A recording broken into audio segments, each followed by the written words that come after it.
Hello and welcome back to the Baltic Sea Security Conference. Now we will continue with the panel on societal security, and we have chosen our good colleague and one of the best Baltic experts in the United States, Ms. Maia Otarashvili from the Foreign Policy Research Institute, to lead this panel.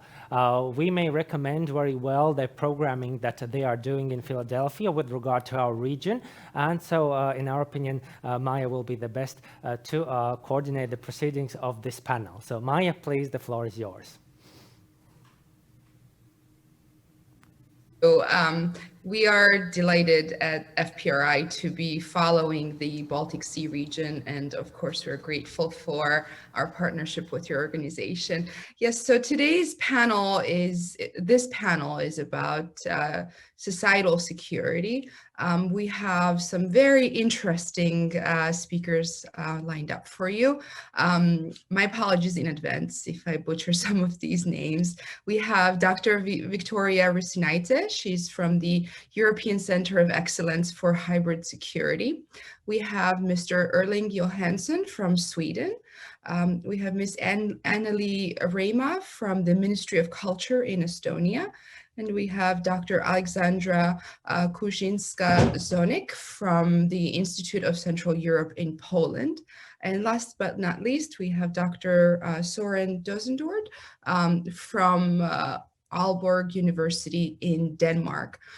What I was hoping we would do is each of our speakers can speak for 5 minutes, make their initial remarks about their topics. So that should give us still good 30 minutes for a discussion. I'm hoping we can have an engaged discussion and make this as interactive as we can with our audience. So I want to encourage everyone to send in their questions through the Q&A feature, and I promise I'm going to do my best to get to everybody's questions as much as we can. It might be best for us to maybe go with Mr. Erling Johannson first, and then come back to Viktorija. Yes, I'm ready. Good afternoon and good morning, US. My contribution today in this social and collective security is about lessons learned that we shall take use of what happened before. And I will talk about how Russian news, in fact Sputnik news, their fiasco in Sweden. And the background is that Sputnik News, they started to send news in Swedish language, also in other Scandinavian language, on April 15, 2015, but stopped their news service already in March 2016. There was no official explanation by Sputnik News, but other Russian media discussed the closing of the service. And the background for this was that during the Cold War, we knew that Soviet Union, they developed an information operations strategy by spreading disinformation with many different messages about the same event at the same time. And this strategy is still in use in Russia today, as we know, and Russia tried to use state-owned media as Sputnik News for this strategy in Sweden a few years ago, but it did not work. And there are explanations for this.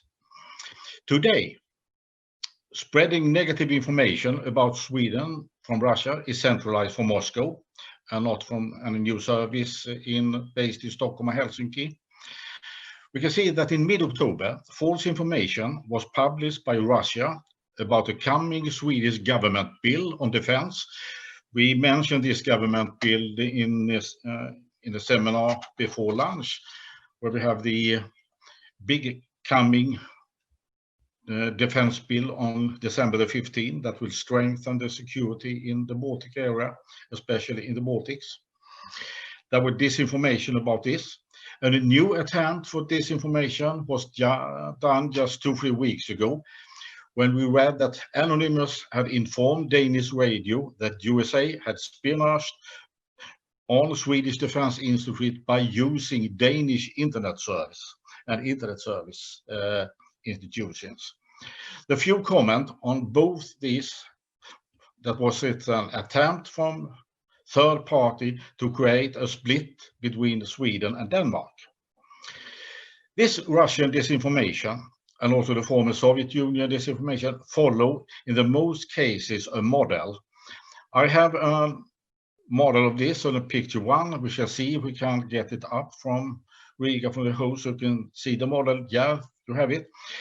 I use a very well-known Soviet or nowadays Russian message about the Baltic people as an illustrated example. And the message is from Russia could be all Balts are fascists. And that gives in this model that the Balts, they answer we are not and start arguing against this. It has also a domestic effect, the Russia to Russians. They will answer, yes, we know that all Balts are fascist. But the most important is when this message or narrative will be taken up by a third part, because then we can have a follow-up. For example, as a follow-up is that after 2-3 weeks, we can read in Russian news that the neutral and well-known Swedish newspaper, Daily News, writes that all Balts are fascists. There you have the pickup. So the most important in this kind of disinformation is not to attack the target directly, but to get a follow-up and involve third parties. But when a message with this information get no response either from the target nor domestic effect, there is no possibility to make a disinformation follow-up. One present known method for this kind of disinformation or distraction, or shall I say split up relations, is the use of the nowadays so-called troll factories. But we shall remember that the troll factories cannot build their arguments or narratives on loose sand or empty air. From the beginning, there must be something that a significant part of the society or population perceives as a problem. So in short, in a stable democracy, it's difficult to perform a negative campaign or spread unpopular proposals, no matter how much effort Russia puts into this operation or into a mission. So I am of the opinion that there's no simple and golden methods or any quick fixes for a nation to avoid the present Russian disinformation.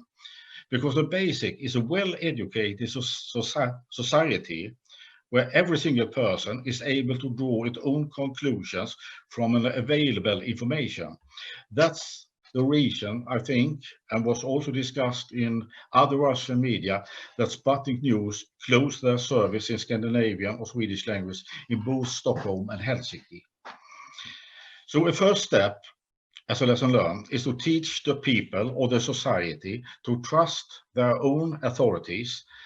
But I will raise a little bit of warning finger, because the most effective way of disinformation is when a formally or fully former trustworthy source reports a false message. So this is a danger to consider when we have sources that we rely on. Suddenly they report something unexpected. So it's essential to always be on alert and assess the information and not the source, because this is the main advice from nowadays many experts that I see. Who is the sending? But look at the message, because this seems to have been forgotten, because that was the old way of dealing with Maskirovka, that we looked at the information first and not the sources. And that is a little bit of my lessons learned about why Sputnik News fiasco in Sweden. And that will be my 5 minutes. Oh, 5+, I see. Thank you very much. Thank you so much. That's so interesting, and I think that resonates not just for the Baltic Sea neighboring countries, but definitely over here in the United States. So I'm going to have a few follow-up questions for you. So let me turn over to Viktorija now. I think we have a good connection now. So can you? Yep. Great. All right. Thanks, Maia. I'm so grateful for this opportunity to be here with you all today and to engage into this discussion about societal security, which I think already evident from the previous statement that is a cross-cutting topic in the whole security discussion, since societal security issues such as disinformation or like fostering swing groups in the society or socioeconomic disparities are likely to influence all other security domains, such as, for example, political or military or legal and so on.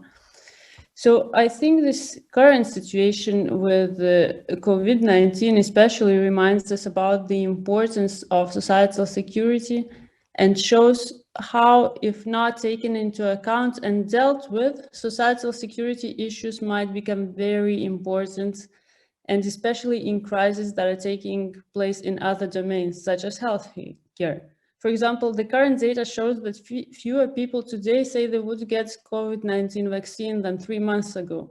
So this shows how the effects of disinformation, what kind of effect disinformation can have on populations. So in my statement, very short statement today here, I would like to focus on the importance of 3 issues that came out of our earlier work with Baltic Security Foundation. So one issue is that collaborative whole government approach should be active not only in reaction to the crisis situation, but also in fostering resilience and preemptive societal security approaches. So it's also something that was touched upon in the previous position statement, and societal security issues are those that should be dealt in advance and not only in crisis situations. And definitely it is much more difficult to deal with them in crisis situations, even if that is possible. Then the other issue that I want to take up today is taking national initiative to foster societal resilience and address existing problems. And then the third issue is focusing on multinational dimension where relevant and where it's important to foster societal security. So, as I said, societal security is a multi-domain issue, but it can only be grasped in cooperation of different ministries and different agencies.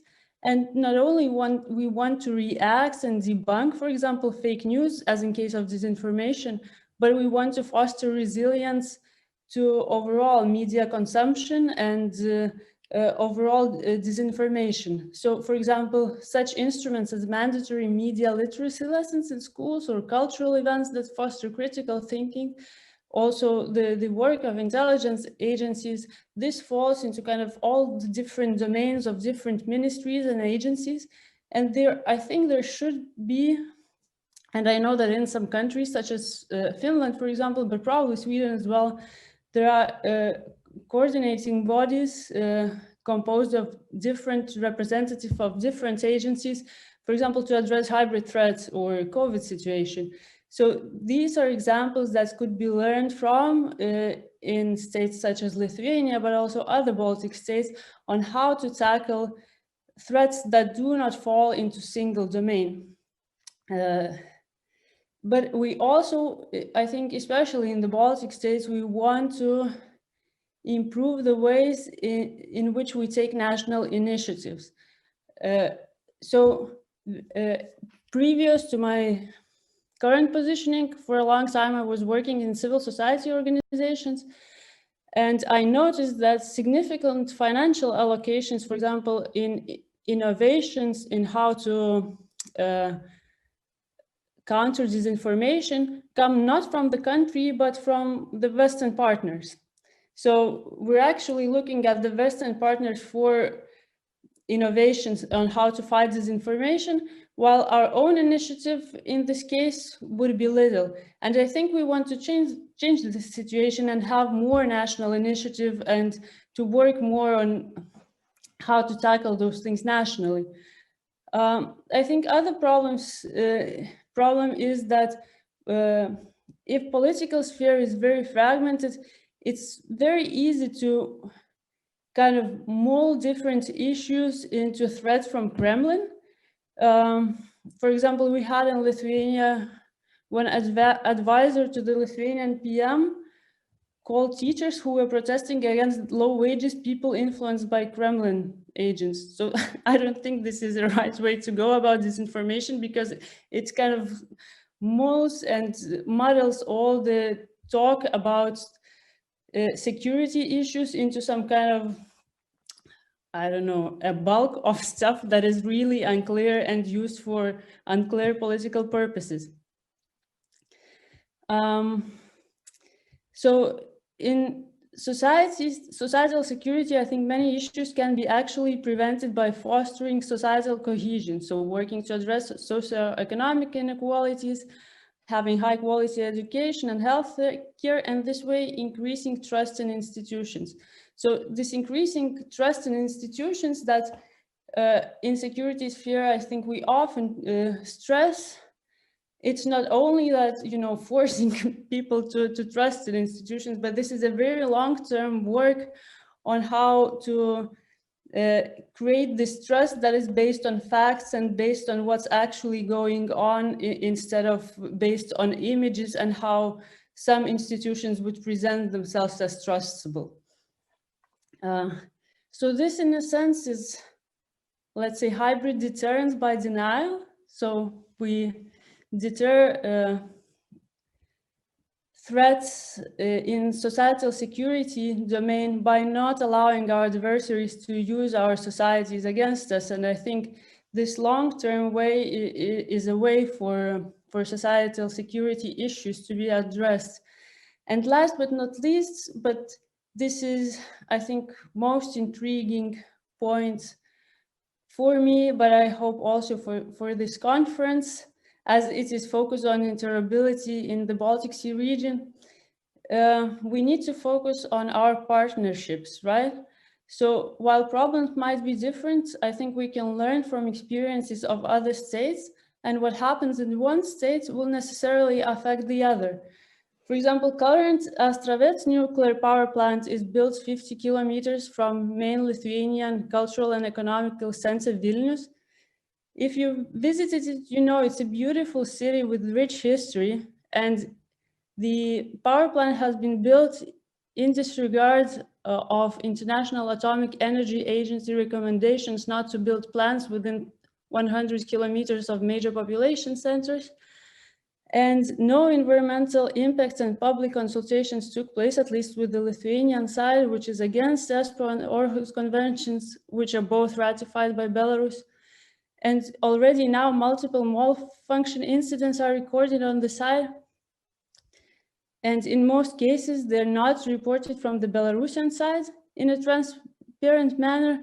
So this makes climate in Vilnius, also in the context of all stuff that's going on in Belarus now, not a very friendly one. So I think international collaboration is needed to address issues like that, to ensure that foreign threats are addressed together, because we do not live in a separate security spaces anymore. We live in a common security space. So thank you. Thank you for this opportunity to be here today and speak with you about this important issue. Thank you so much for those remarks. I think you brought up a few really interesting points here that dovetail nicely with Erling's remarks as well. I want to turn over to Reimaa from the Estonian Ministry of Cultural Affairs.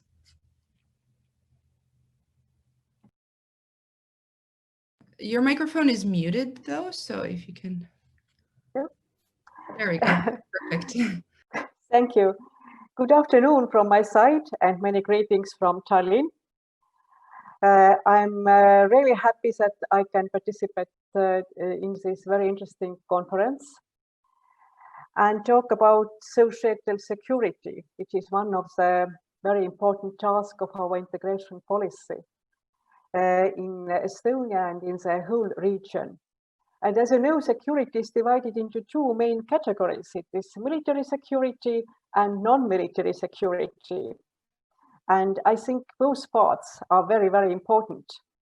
And societal security relates to the ability of the society to persist in its essential character under changing conditions and possible or actual threats.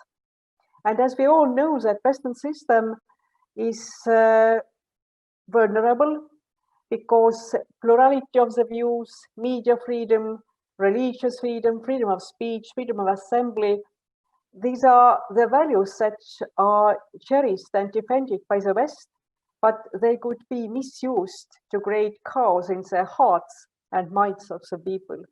And nowadays, when the media sphere is very open, we use a lot of social media, then can be fake news and can be myth that can make chaos in the societies and in the region. And social security, it is like a unique semantic field that can be lead in rethinking and make a path for initiators.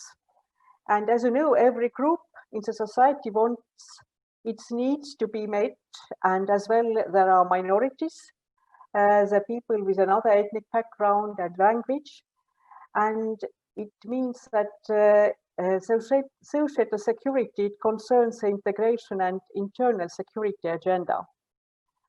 And the integration policy in Estonia has conflicting goals with the compatriot policy of the Russian Federation.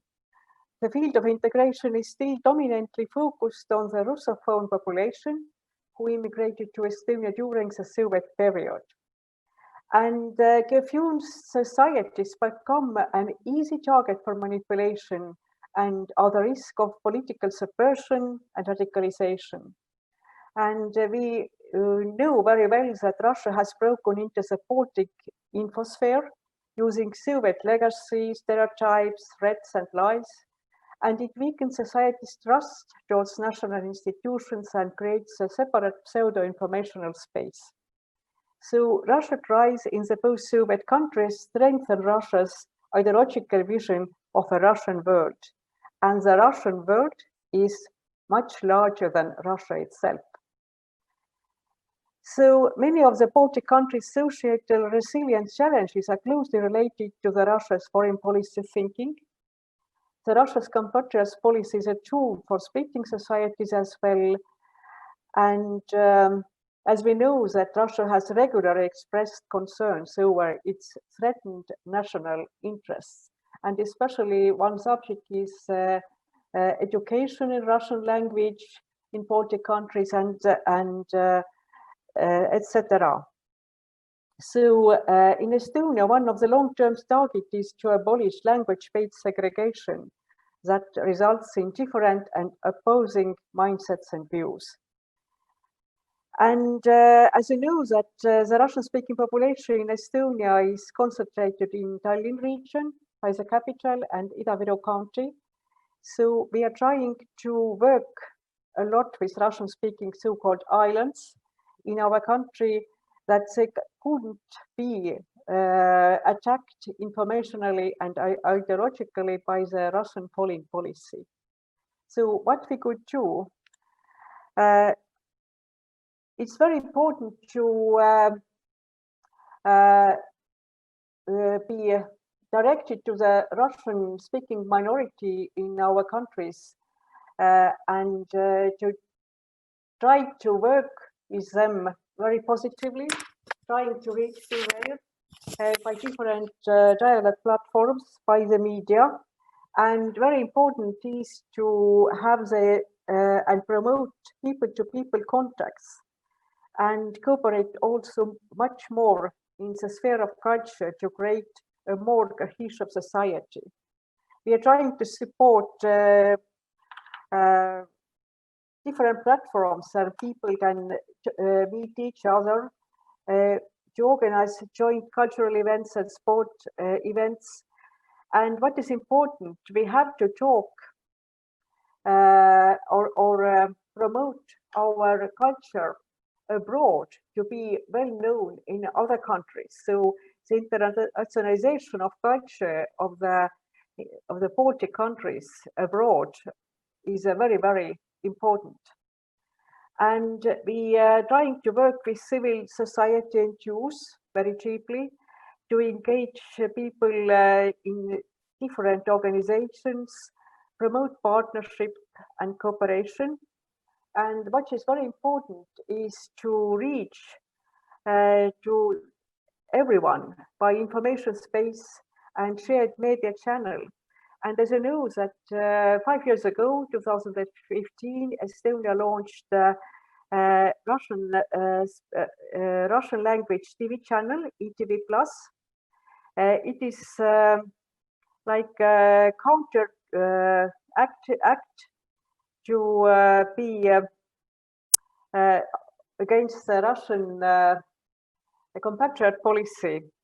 And the aim of this TV channel is to provide balanced and factual information to Russian-speaking minority in Estonia. And if we talk a lot about this COVID crisis, so we can tell that this popularity of this TV channel became much more popular during the spring when the crisis started, that the audience of the media channel became 4 times more popular than it was before. That it shows us that if you are crisis, the information from the direct channel is very important and very appreciated.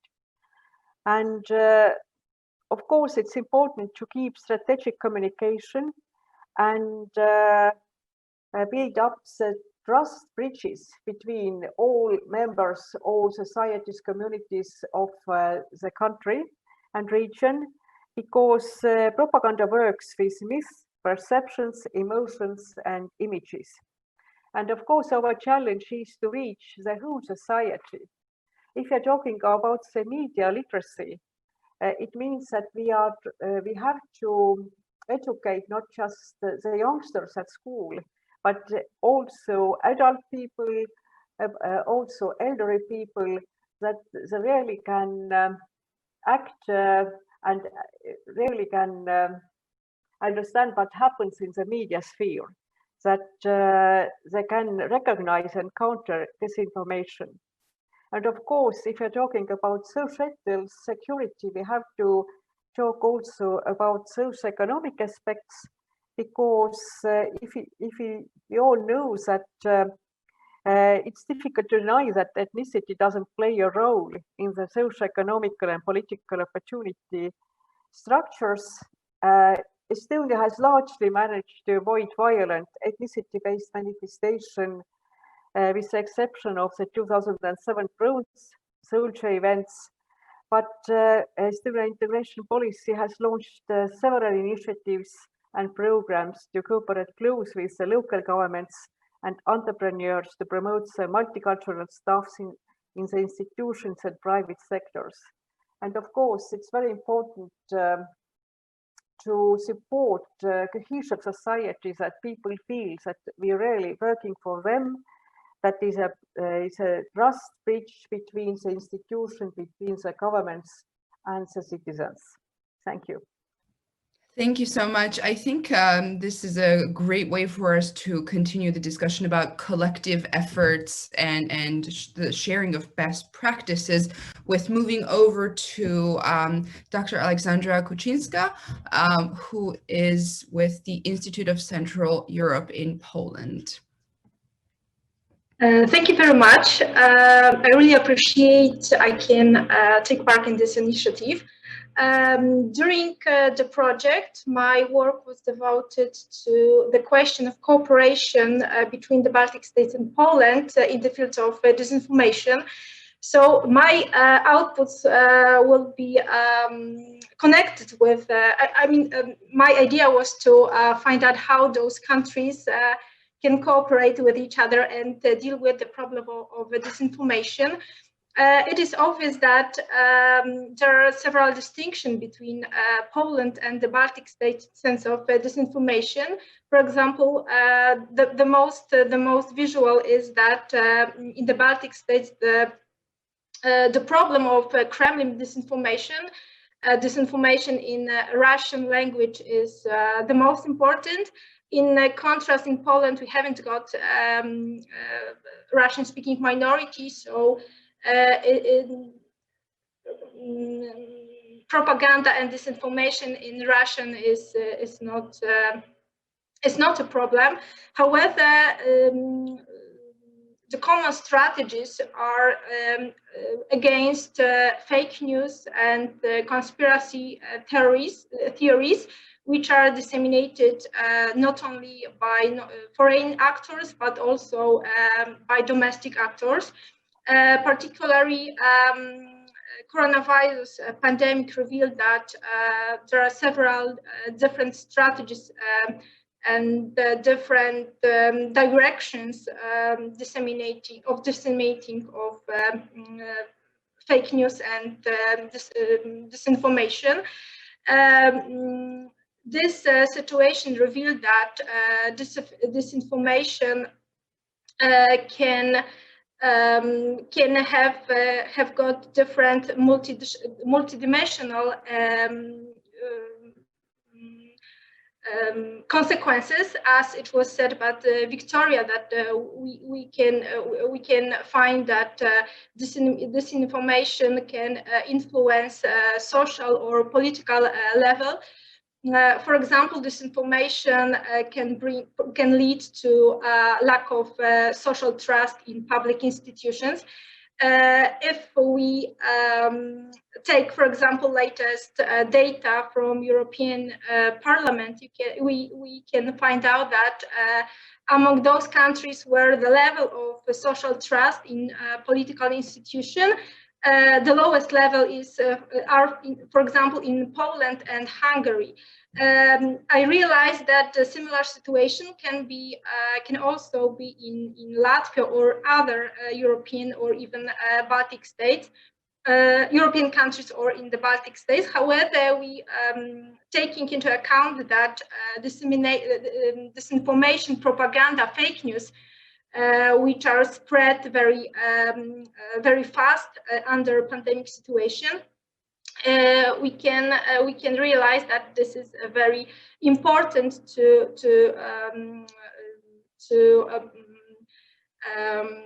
follow. For example, to follow a restriction provided by our governments during pandemic situations.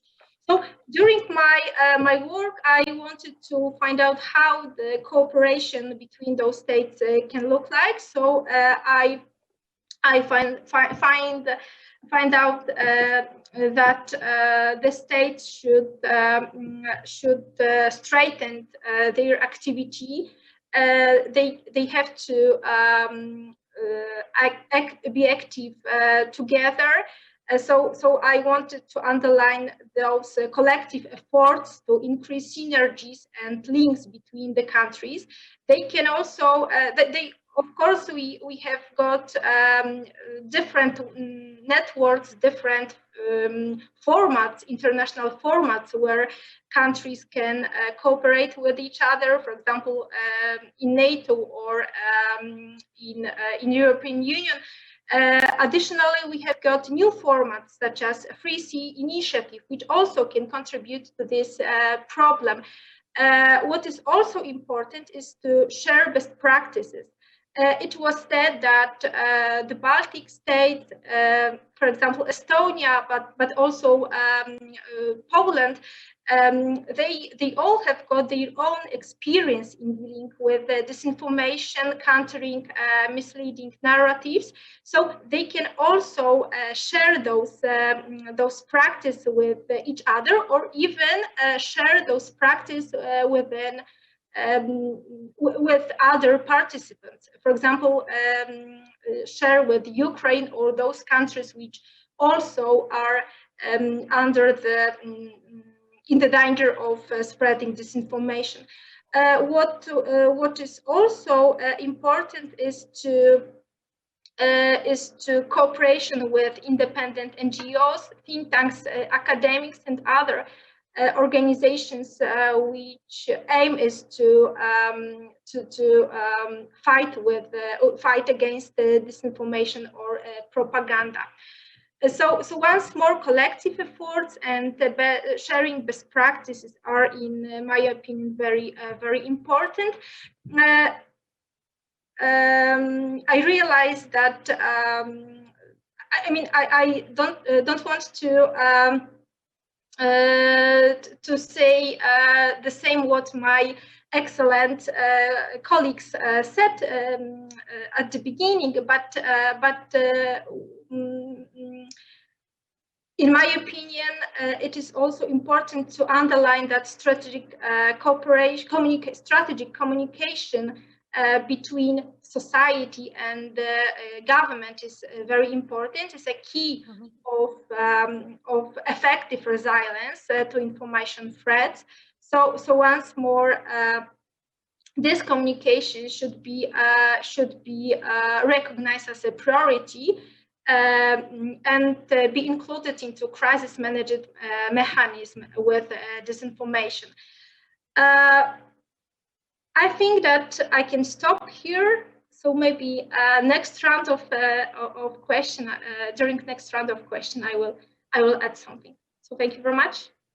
Absolutely. Thank you so much. I want to encourage our audience members to send in their questions using the chat feature on the website, and I'll be happy to get to those. But we have quite a few things to dive into. I really want us to get a little bit more specific and go deeper with some of the examples of the many things that we mentioned here. So with that, let me turn over to Erling Johannson.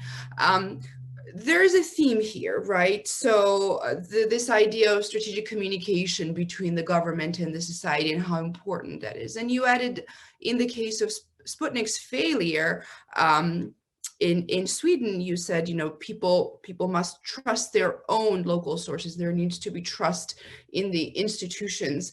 I'm sitting in the United States right now, where our president has coined the notion of the media being the enemy of the people. So can you give us more specific examples of how the government in Sweden worked to make sure that the media was not perceived as the enemy of the people? And, you know, from that, I want to sort of move over to everybody else, because I really want to have this discussion about this notion of trust in institutions, because earlier Viktorija mentioned how there is a fragmented political situation. And again, that's not just in the United States. We seem to see that all over Europe as well. So in the climate of such fragmented political situation, how do we ensure this clear line of communication between the government and the society? I think that's a really big challenge that some of the Baltic countries have figured out quite nicely. So I want to make sure we talk about those examples. So with that, let me turn over to Erling first, and then maybe Viktorija, you could add some more comments to that. Yes, thank you.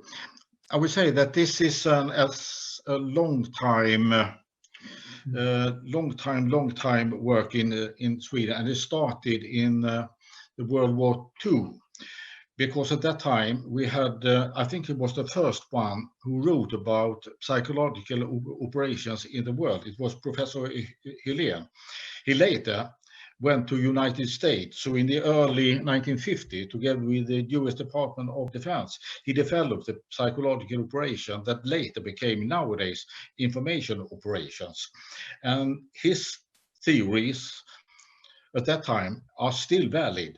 The new today is the speed when information is spread and the public, because it takes microseconds, and then everyone in cosmos with the internet connection has received the message. And the most important is to have a fast response, because before this message is spread into too many, so it should be a response. And the most important, that those lessons learned from the 50s and was used in the United States and used in Sweden, is that there's a well-known or a trustworthy person. It must not be a well-known and trustworthy, but it has to be well-known that gives a fast response. It could be a football player, not soccer, football in the US. There could be an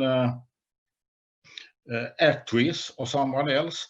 But when it comes from a trustworthy source, it should be an authority. And in Sweden, we all, not always, but when something happens in the society, is normally a police officer in uniform that gives the message, or is this a well-known journalist at TV. So then about the response from the public, I can have one or two examples in my head when it comes from politicians, and that the response to a disinformation must not be an answer about this. And I shall give the example from our former Minister for Foreign Affairs, Carl Bildt, because he was accused to be involved in a massacre in Crimea, Ukraine, and also that he was involved to invite the US to have certain operations in Scandinavia together with the US forces, and that was secret agreement, etc., etc. He gave a very, very fast response, and there was not an answer about this information. But he said, well, you know, the Russians, they talk much when they have had a glass too much. So that was not an answer, neither of Kiev, neither about military cooperation, but that gives a response back that the Russian could not do any follow-up information, because now we have the third party, because if they have an answer on that, then you have the third party. So they have to consider, yeah, everyone in the world knows that the Russians drink too much, and when they drink too much, they talk a lot of rubbish. So this was an answer to rubbish talk. So this was one kind of an answer back from the politician. But the two examples that I mentioned about this, my first 5 minutes, the example that the criticize of the Swedish upcoming government bill, and also about the espionage from Sweden through Denmark, there was no answer at all, but a short statement that, okay, we have noticed this, but all this argument from Russia fall to ground because there were no public support in it. So this is most important. That's a little bit of a short answer on how to deal with the Russians. Don't answer directly, but attack them where they are weak. Thank you. Thank you very much. Let me turn over to Viktorija Rusinaite, and let's continue this discussion, this idea of dealing with sort of building up trust in institutions and giving sort of clear information to the societies to build up resilience in the environment of fragmented political situation. You mentioned that specifically, so maybe you could give us some more examples of how that has worked well in certain cases, perhaps. I think you just said these key words, meaning that trust and resilience are built, and they're not something that you can have in advance. You just cannot have them like that. So I think there needs to be a continuous work, and also government taking accountability for their actions. So throughout like 30 years of independence, I think the situation has changed drastically in the Baltic states in terms of trust in politics. So I remember when I was a kid in the 90s, politics were considered to be something dirty, something where corrupt people would only engage into. You, Maia, are smiling because you probably know what I'm speaking about, right? From Georgia. So it's like, and politics were actually a place. So not all people would engage into politics, but politics would happen in a even separate space, in a separate building or separate institutions. And then all other people would live their lives. And then gradually situation was changing. And I think it is important for building resilience and building trust for people to feel that they're empowered on all levels of politics. So having the sense that they have power over their own lives in communities, in neighborhoods, then in cities, then in the regions, and then you come onto the state level. So if people feel that they have power on those levels of living, that they have influence, and that everybody is equal before the law and the constitution actually works, I think this increases trust and gradually transforms how people see politics and society. And I think in the states, where situation is closer to the sentiment that, you know, the state institution can be trusted, like in the Nordics, as Erling said, the situation with disinformation is completely different. Sputnik had to leave Sweden and Finland because, you know, nobody would read it. It was not effective. So I think in the Baltics, we also can gradually come to the situation. We can work to increase trust in the institutions. So I believe we cannot change Russia, and nor governments in Russia, despite the views on, I don't know, hostile Western democracy exports and, you know, interference in Russian affairs through NGOs. But I think what we can change is how institutions work in our states that we live in, and I think this is very important. Thank you so much, Viktorija. I have a question from one of our audience members, and it dovetails with a question I had for Aleksandra. So let me read this really quickly and follow up. Those most harmful information campaigns aimed at inflicting divides, polarization, and unrest in target societies could only be countered through a comprehensive and unified approach by well-informed public, civil, and private sectors. And this is something everyone touched upon. How have hybrid threats from Russia changed since the pandemic crisis began? And let me add to that, how are we, you know, how have these countries dealt with disinformation under the pandemic conditions? And obviously technology here is very important because we're all stuck at home. So Aleksandra, maybe you could answer this question, and then I want to turn to Anneli Reimaa as well with a follow-up question. Thank you very much for the question. In my opinion, the current situation, the pandemic situation, reveal only that coronavirus is one of the narrative which was applied by Russia to provide its hit-herto strategy, hit-herto approach. So coronavirus issue was just simply used by Russia, but it's not very new. The strategy, Russia's strategy, Kremlin's strategy towards societies, Baltic state societies, particular Baltic state societies, was or is aimed to weaken social cohesion, to weaken social trust into in the institution. So in that sense, a pandemic issue applied by narratives by Russia, applied in Russia's narratives, it isn't new. What is new is that new technologies, digital technologies, are applied as an instrument to as a very effective instrument to disseminate those information. At the beginning, I said that it's not only Russia, it is not only China, I mean foreign actors, but most often they are domestic actors, individuals who are different own interests.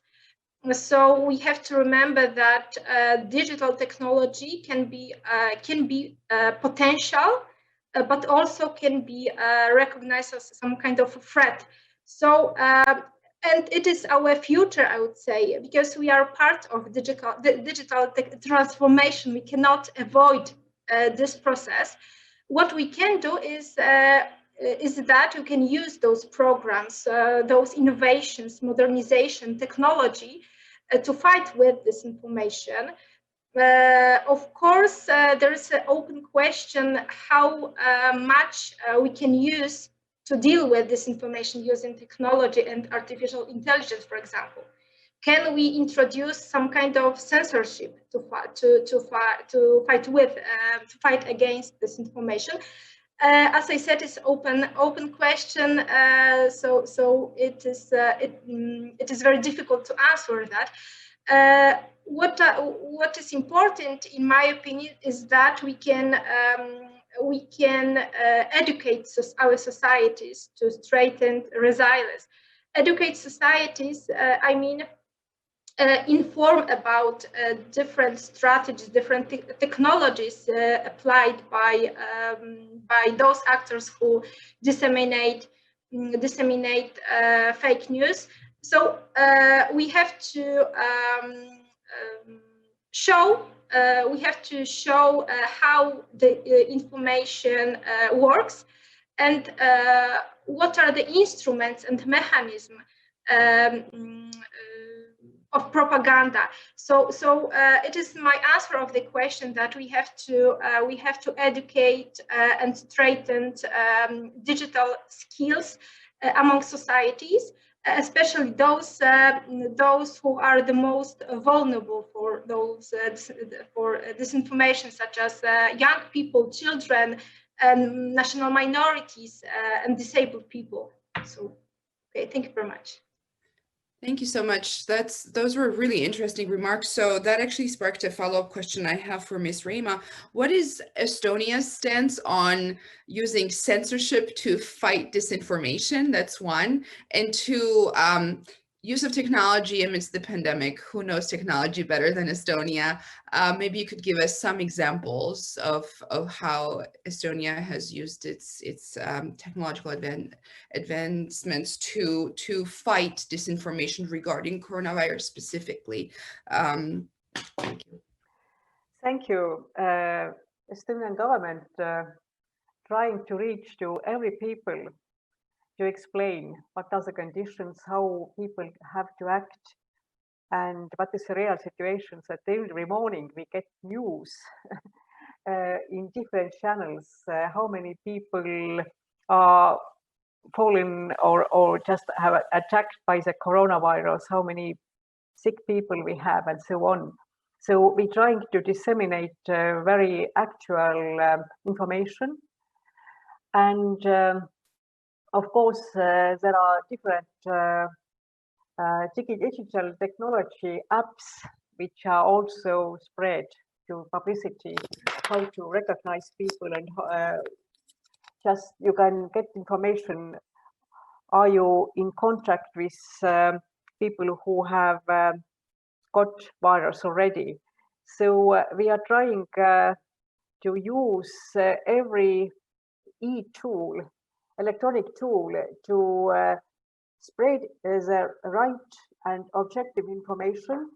And we have also created like very good networks that if there are some news or some information from the government side, that it can reach to every people in different language. So we also think that it's very important to spread news both in Estonian, Russian, and English, that people who live in our countries, they know what the real situation is. And of course, there are still some people in Estonia who doesn't believe that the virus is real, and it's of course a problem. Especially the Russian speakers didn't believe for a long time that it's a real danger to the people's health and so on. So I think if there is a question, how have hybrid threats from Russia changed? So I think it's not big changes. Russia tries to show how effective they are in the fight with the coronavirus or prevention of the coronavirus.